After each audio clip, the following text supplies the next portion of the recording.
Hello बच्चों, let's read the question. The question says the sun which is 2.2 into 10 to the power 20 meter from the center of the Milky Way galaxy revolves around the center once every 2.5 into 10 to the power 8 years. Assuming each star in the galaxy has a mass equal to the sun's mass of 2.0 into 10 to the power 30 kilogram, the stars are distributed uniformly in a sphere about a galactic center and the sun is at the edge of the sphere. Estimate the number of stars in the galaxy. So question में बोल रहा है कि जो sun है वो Milky Way galaxy के centre से 2.2 into 10 to the power 20 metre away है, ठीक है, और वो रिवॉल्व कर रहा है अराउंड द सेंटर, और वो रिवॉल्यूशन का जो टाइम पीरियड है गिवन है वो 2.5 into 10 to the power 8 years given है.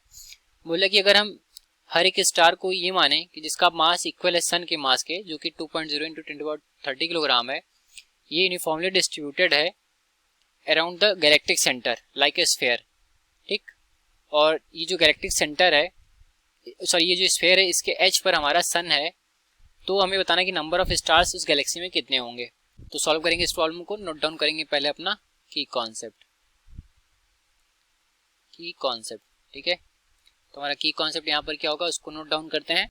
तो पहला की कॉन्सेप्ट हम लिखेंगे Newton's law of gravitation. Newton's law of gravitation.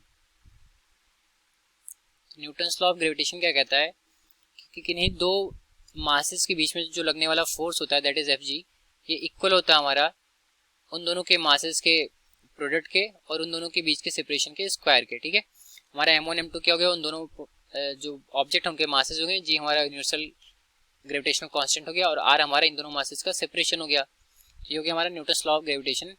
दूसरा हम देखें कि जो सेंट्रीपिटल फोर्स होता है वो क्या होता है, जिसको हम एफसी से डिनोट करते हैं. ये होता है FC is equal to mv square by R, ठीक है. mv स्क्वायर बाई आर हमारा क्या हो गया, सेंट्रीपिटल फोर्स. Centripetal force. अब आते हैं प्रॉब्लम पर और एक बार इसको स्टेटमेंट को एनालाइज करते हैं with help of a figure.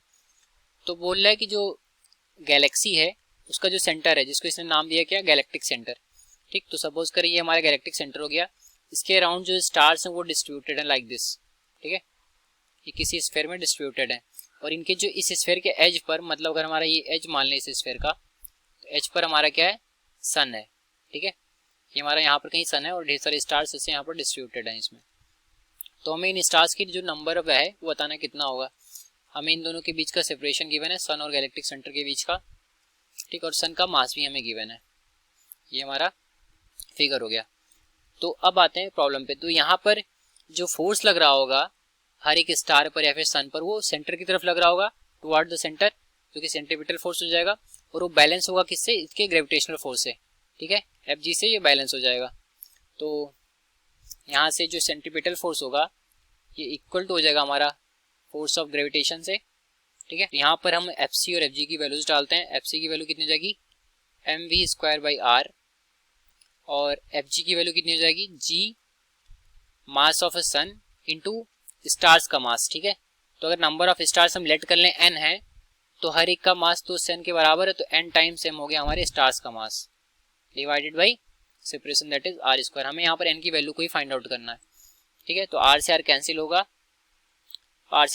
हमें n की वैल्यू निकालनी है. तो n इज इक्वल टू हो जाएगा क्या, यहाँ पर जो हमने ये कैपिटल M लिखा है इसको इरेज कर देते हैं और इसको स्मॉल m ले लेते हैं, ठीक है, जो कि मास ऑफ सन को रिप्रेजेंट करेगा. तो ये मास ऑफ सन हो गया. तो ये इस m से इस ये m कैंसिल हो जाएगा. तो n की जो वैल्यू आएगी, एक r से एक r को कैंसिल होने के बाद r times v square divided by g into m, ठीक है. अब जो v होता है ये हमारा स्पीड ऑफ रिवोल्यूशन हो गया. तो v इज इक्वल टू हो जाता है हमारा 2 पाई r बाई टी, ठीक है. तो r इज इक्वल टू हो जाएगा हमारा, यहाँ पर v की वैल्यू कितनी हो जाएगी, 2 pi r divided by time period of revolution इनका whole square divided by g into m. इसको हम फिर सिंप्लीफाई करेंगे तो ये हो जाएगा 4 pi square into R cube divided by g into m into T square. अब यहाँ पर हर एक की वैल्यू हम डालते हैं. तो 4 into pi square that is 3.14 का होल स्क्वायर, आर क्यूब हमारा कितना हो जाएगा, आर की वैल्यू कितनी है 2.2 इंटू 10 टू पावर 20, ठीक है.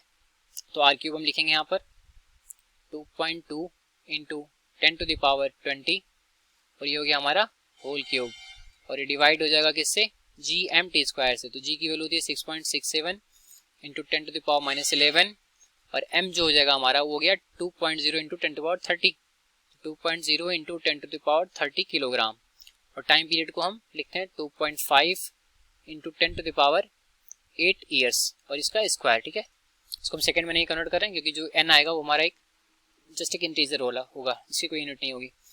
ठीक, तो अब इसको सॉल्व करेंगे तो n की वैल्यू सॉल्व करने के बाद जो हमें मिलेगी यहाँ पर वो आ जाएगी 5.03 इंटू 10⁻10।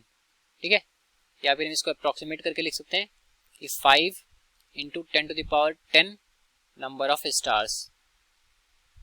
तो जो नंबर ऑफ स्टार्स हो गए उस गैलेक्सी में कितने आ गए, 5.10 5.0 इंटू 10⁻10 स्टार्स। तो जो नंबर ऑफ स्टार्स की वैल्यू होगी वो हमने फाइंड आउट कर ली। तो ये रहा हमारे इस क्वेश्चन का solution. I hope you understood it well. Thank you.